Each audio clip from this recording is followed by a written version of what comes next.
Maranatha. ಇಂದು 7 December 2025. ಎಲ್ಲರಿಗೂ ಭಾನುವಾರದ ಶುಭ ವಂದನೆ. ದೇವರ ವಾಕ್ಯವು ಸಜೀವವಾದದ್ದು, ಕಾರ್ಯ ಸಾಧಕವಾದದ್ದು, ಯಾವ ಇಬ್ಬಾಯಿ ಕತ್ತಿಗಿಂತಲೂ ಹದವಾದದ್ದು, ಪ್ರಾಣ ಆತ್ಮಗಳನ್ನು ಕೀಲು ಮಜ್ಜೆಗಳನ್ನು ವಿಭಾಗಿಸುವಷ್ಟು ಮಟ್ಟಿಗೂ ತೂರಿ ಹೋಗುವಂಥದ್ದು, ಹೃದಯದ ಆಲೋಚನೆಗಳನ್ನು ಉದ್ದೇಶಗಳನ್ನು ವಿವೇಚಿಸುವಂಥದ್ದು ಆಗಿದೆ. ನಾವು ಯಾವಾತನಿಗೆ ಲೆಕ್ಕ ಒಪ್ಪಿಸಬೇಕಾಗಿದೆಯೋ ಆತನ ದೃಷ್ಟಿಗೆ ಸಮಸ್ತವು ಮುಚ್ಚುಮರೆಯಿಲ್ಲದಾಗಿಯೂ ಬಯಲಾದದ್ದಾಗಿಯೂ ಅದೇ. ಆತನ ಸನ್ನಿಧಿಯಲ್ಲಿ ಅಗೋಚರವಾಗಿರುವ ಸೃಷ್ಟಿಯು ಒಂದೂ ಇಲ್ಲ. ಇಬ್ರಿಯರಿಗೆ ಬರೆದ ಪತ್ರಿಕೆ 4ನೇ ಅಧ್ಯಾಯ 12-13 ವಾಕ್ಯ.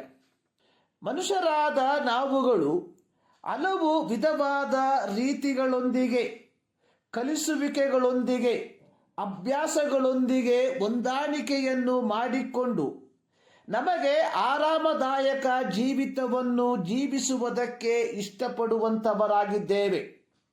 ಈ ಒಂದು ಪರಿಪಾಠವನ್ನು ನಮ್ಮ ಕ್ರೈಸ್ತ ಜೀವಿತದಲ್ಲಿ ಹೆಚ್ಚಾಗಿ ಕಾಣುವಂಥವರಾಗಿದ್ದೇವೆ. ಕ್ರೈಸ್ತರಾದ ನಾವುಗಳು ನಮ್ಮ ಸಂತೋಷಕ್ಕೆ ಒದಗುವಂತಹ ಎಲ್ಲ ಕಾರ್ಯಗಳೊಂದಿಗೆ ರಾಜಿ ಮಾಡಿಕೊಂಡು ಅದರ ಸತ್ಯಾಸತ್ಯತೆಯನ್ನು ವಿವೇಚಿಸದೆ ನಮ್ಮ ಜೀವನ ಕ್ರಮದಲ್ಲಿ ಅಳವಡಿಸಿಕೊಳ್ಳುವವರಾಗಿದ್ದೇವೆ. ಮಾರ್ಟಿನ್ ಲೂಥರ್ ಅವರು ರೋಮಾಪುರದವರಿಗೆ ಬರೆದ ಪತ್ರಿಕೆಯನ್ನು ಕೂಲಂಕುಷವಾಗಿ ಅಥವಾ ಸಂಪೂರ್ಣವಾಗಿ ಕಲಿತು ಅದನ್ನು ತಮ್ಮ ವಿದ್ಯಾರ್ಥಿಗಳಿಗೆ ಕಲಿಸುವುದಕ್ಕೆ ಪ್ರಾರಂಭಿಸಿದಾಗ ತಾನು ಒಳಗೊಂಡಿರುವ ಸಭೆಯ ಕಲಿಸುವಿಕೆ ಯಥಾರ್ಥವಾದ ದೇವರ ವಾಕ್ಯಕ್ಕೆ ವಿರೋಧವಾಗಿದೆ ಎಂದು ಅರಿತು ಆ ಸಭೆಯ ಕಲಿಸುವಿಕೆಗೆ ವಿರುದ್ಧವಾಗಿ ತಮ್ಮ 95 ಪ್ರಬಂಧವನ್ನು ಬರೆದು ಜರ್ಮನಿಯ ದೇವಾಲಯದ ಮುಖ್ಯ ದ್ವಾರಕ್ಕೆ ಅಂಟಿಸಿದರು.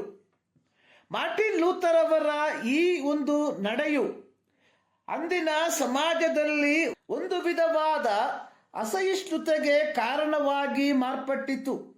ಆದರೆ ನಂತರದ ಶತಮಾನಗಳಲ್ಲಿ ಮಾರ್ಟಿನ್ ಲೂಥರ್ ಅವರ ಈ ಒಂದು ನಡೆಯಿಂದ ಕ್ರೈಸ್ತತ್ವದಲ್ಲಿ ಒಂದು ದೊಡ್ಡ ಬದಲಾವಣೆಗೆ ನಾಂದಿಯಾಯಿತು.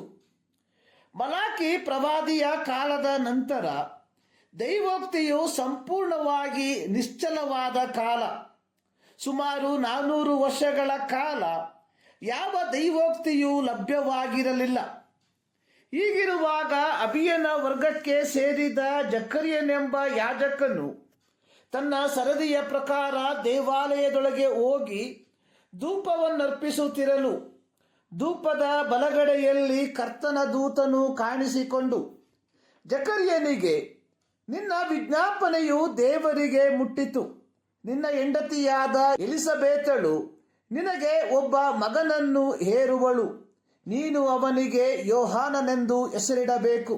ಜಕರ್ಯನು ದೇವದೂತನ ಈ ಮಾತನ್ನು ನಂಬದವನಾಗಿ, ಇದನ್ನು ನಾನು ಯಾತರಿಂದ ತಿಳುಕೊಳ್ಳಲಿ?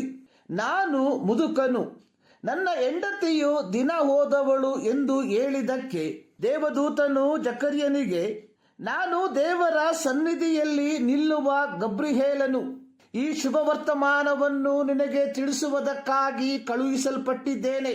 ಈ ನನ್ನ ಮಾತು ತಕ್ಕ ಸಮಯದಲ್ಲಿ ನೆರವೇರುವುದು. ಆದರೆ ನೀನು ಅದನ್ನು ನಂಬದೆ ಹೋದದರಿಂದ ಅದೆಲ್ಲ ಸಂಭವಿಸುವ ದಿನದವರೆಗೆ ಮಾತನಾಡಲಾರದೆ ಮೂಕನಾಗಿರುವಿ. ಎಲಿಸಬೇತಳು ದೇವದೂತನು ಹೇಳಿದಂತೆ ಗಂಡು ಮಗುವನ್ನು ಎತ್ತು 8ನೆಯ ದಿನದಲ್ಲಿ ಮಗುವಿಗೆ ಸುನ್ನತಿ ಮಾಡುವುದಕ್ಕೆ ದೇವಾಲಯಕ್ಕೆ ತಂದಾಗ ಸಂಬಂಧಿಕರು ಆ ಮಗುವಿಗೆ ಜಕರ್ಯನು ಎಂದು ಹೆಸರನ್ನು ಇಡಬೇಕೆಂದಿದ್ದಾಗ ಎಲಿಸಬೇತಳು ಬೇಡ, ಯೋಹಾನನೆಂದು ಹೆಸರಿಡಬೇಕು ಅಂದಳು.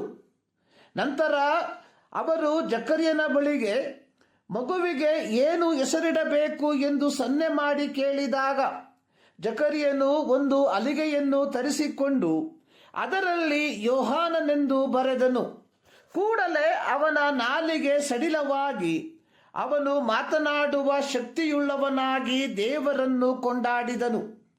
ಜಕರ್ಯನು ದೇವರನ್ನು ಕೊಂಡಾಡಿದ ವಿಧವು ತನ್ನ ತರುವಾಯ ಯಾಜಕ ಸೇವೆಯನ್ನು ಮಾಡುವುದಕ್ಕೆ ದೇವರು ಒಂದು ಮಗುವನ್ನು ದಯಪಾಲಿಸಿದ್ದಕ್ಕೆ ಕೃತಜ್ಞತೆಯನ್ನು ಸಲ್ಲಿಸುವಂಥದ್ದು ಆಗಿರಲಿಲ್ಲ.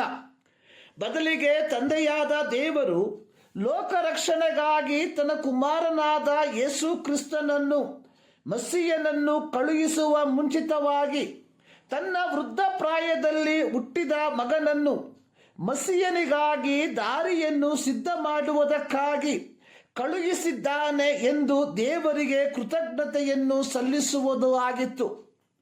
ಪ್ರಿಯರೇ, ನಾವುಗಳು ನಮ್ಮ ಸೌಕರ್ಯಕ್ಕೆ, ನಮ್ಮ ಸಂತೋಷಕ್ಕೆ ಒದಗುವ ರೀತಿಯಲ್ಲಿ ಸತ್ಯಾಸತ್ಯತೆಯನ್ನು ವಿವೇಚಿಸದೆ ನಮ್ಮದೇ ಪಾರಂಪರ್ಯದಲ್ಲಿ ದೇವರನ್ನು ಆರಾಧಿಸುವ ವ್ಯಕ್ತಿಗಳಾಗಿದ್ದರೆ ಈ ಮುಂಜಾನೆ ನಾವುಗಳು ಸಜೀವವಾದ ದೇವರ ವಾಕ್ಯದೊಂದಿಗೆ ನಮ್ಮನ್ನು ಪರೀಕ್ಷಿಸಿಕೊಂಡವರಾಗಿ ದೇವರು ಬಯಸುವಂತಹ ರೀತಿಯಲ್ಲಿ ಇನ್ನು ಮುಂದೆಯಾದರೂ ದೇವರನ್ನು ಆರಾಧಿಸುವಂತವರಾಗಿರುವ ಈ ಮುಂಜಾನೆಯಲ್ಲಿ ಸರ್ವಶಕ್ತನಾದ ದೇವರು ಈ ಅಧ್ಯಯನದ ಮೂಲಕ ನಿಮ್ಮನ್ನು ಆಶೀರ್ವದಿಸಲಿ.